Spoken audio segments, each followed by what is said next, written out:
Ooh, baby. That glimpse at NCR Ranger armor gave me a certain feeling in my giblies, if you know what I mean. You know you're a fucking nerd when you see video game armor set on TV and makes you feel some type of way.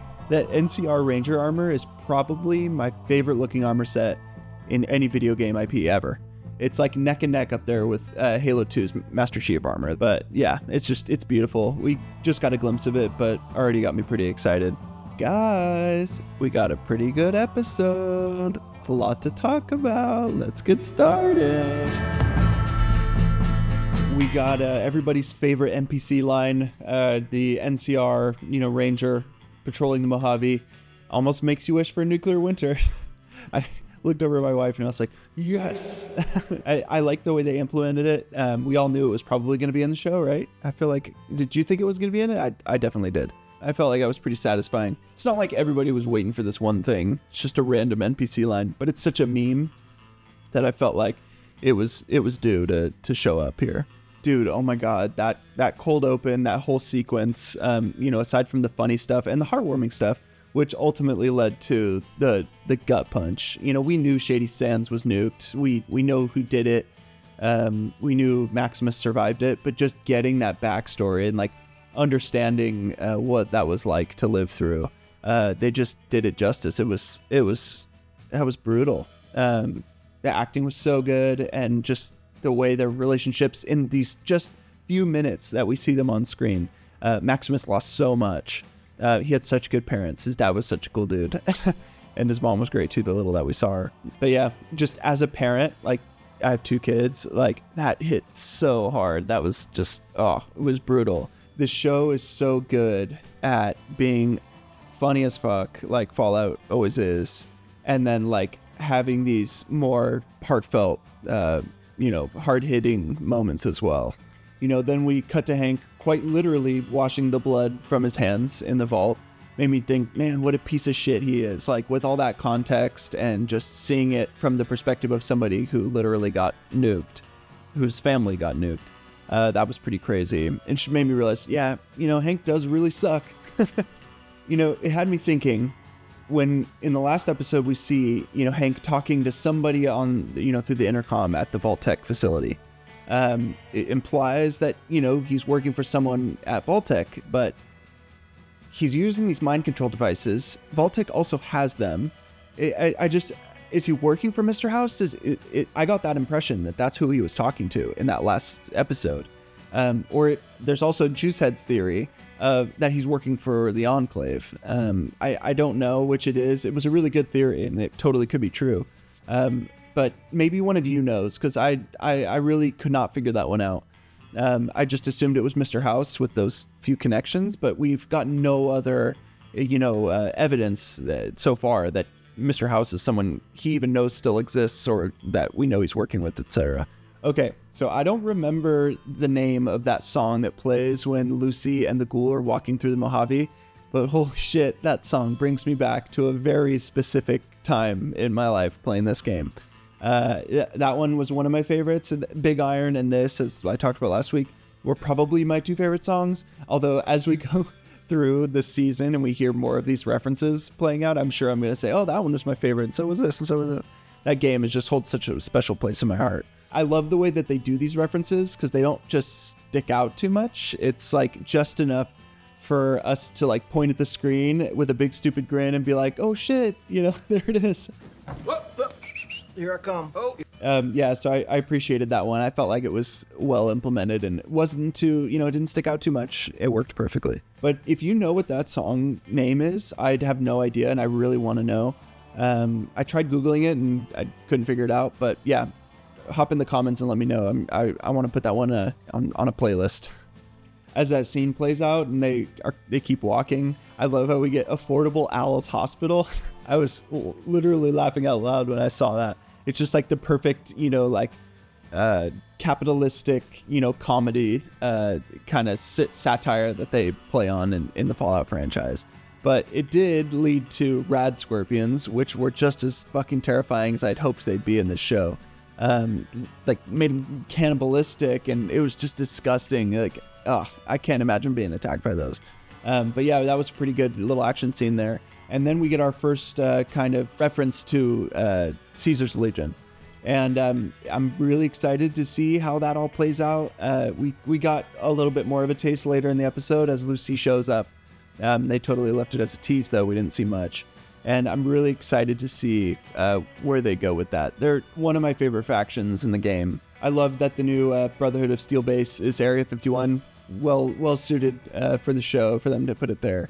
And we got a bunch of really good Easter egg references. We got like the Ark of the Covenant, and we got like Declaration of Independence, just all these, great valuable things that would be stored in a place like that for a war.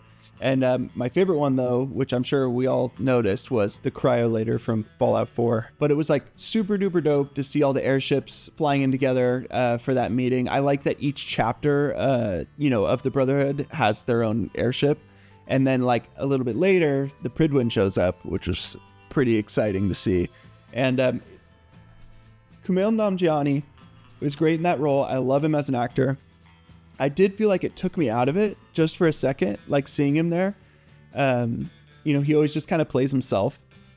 He's a lot like Jason Bateman in that way. It's a bold strategy, Cotton. Let's see if it pays off for him. But I'm excited to see where that all leads. I'm sure maybe I'll end up loving his character throughout the show, and it won't bug me anymore. But at least in that moment, I was kind of like, oh, it's Kumail Nanjiani. Not whatever his character's name was. So now we know that the Commonwealth is where the Brotherhood of Steel is headquartered. So after Fallout 4, everything just moved up there. But I love that we also get kind of these references to different places, these different chapters. We had Yosemite, Coronado, the Grand Canyon, all places, kind of by where I lived. I used to live in Northern California. I live in Europe now. But it was cool to see all these places from home referenced in Fallout like this. I'd love a Fallout game in Yosemite. That would be so cool. There wouldn't be enough around it, though, unless you really shrunk the world to fit, There wouldn't be enough around it to, like, no cities or anything, but still cool to see. But yeah, they're for sure hinting at Maximus's disillusionment of the Brotherhood of Steel.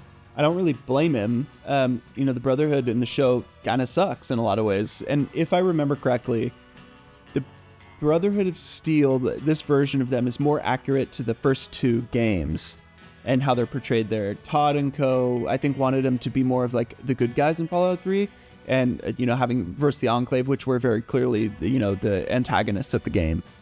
So yeah, that DC chapter kind of got changed a little bit. If I understand that correctly, jump in the comments and let me know if I'm wrong about that. Then I think it was the Coronado chapter Brotherhood leader that has this line where he's like, where we come from, women don't get to talk, C-U-N-T. And then she says, keep talking and I'll carve you one. And I was just cracking up at that. That's so funny. Like, so the Fallout universe has such a perfect sense of humor, and that was fucking gold. It just fit perfectly with the way that, writing is in the franchise. And that was just really funny. Knowing when the show is set, like 10 plus, somewhere around there, years after Fallout 4, it makes me wonder if we're going to get Elder Maxon in the show. It totally might not be. Kumail Nanjiani's character might just be our only connection to the Commonwealth chapter. But it would be kind of cool to see Elder Maxon show up in the show.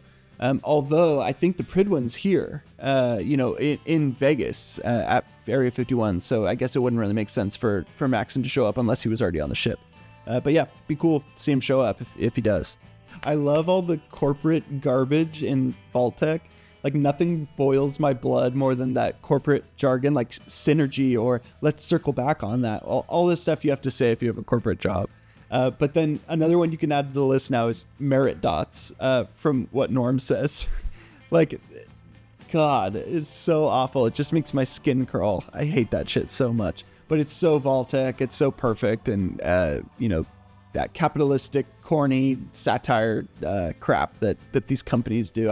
I love it, but I hate it, Okay, what are these fucking mind control chips about anyway? Does anybody know? I've tried to look this up to no avail. I don't know if this is something that's been referenced by Mr. House in New Vegas or any of the other games, maybe Fallout 1 or 2, I don't know. It's not something I'm familiar with, so if you know more about this, please chime in, because I'm kind of at a loss for this one. Overall, I thought this was a pretty good episode. This one was a lot of fun. I liked it a lot more than last week's. it kept me plugged in through the whole thing. There's some really funny stuff and really entertaining stuff, and some really heartbreaking shit too that was hard to watch as a parent. But it gets me excited to see where all this is going. In the weeks ahead trailer, they showed, we get more of Mr. House, obviously, and we see him on the display up in the Lucky 38 and all that good stuff. I'm excited to see where that goes. I'm excited to see what info we get on, which ending they went with, from New Vegas. Obviously, Mr. House is still there. Obviously, Caesar's Legion is still there. Obviously, the NCR is still there, so they might kind of try to avoid it in general. I hope we get Yes Man. I just thought of that. I hope we get a little bit of him. But yeah, maybe they're going to kind of try to walk around the edges of it and not really make a clear choice there, which would make sense. But I'm curious to see what they do with it. Great episode. A lot of fun. Gets me excited for the next few weeks. And thank you for tuning in. I know your time is valuable. Thanks for spending it with me. And I will see you guys next week. Take care. Bye.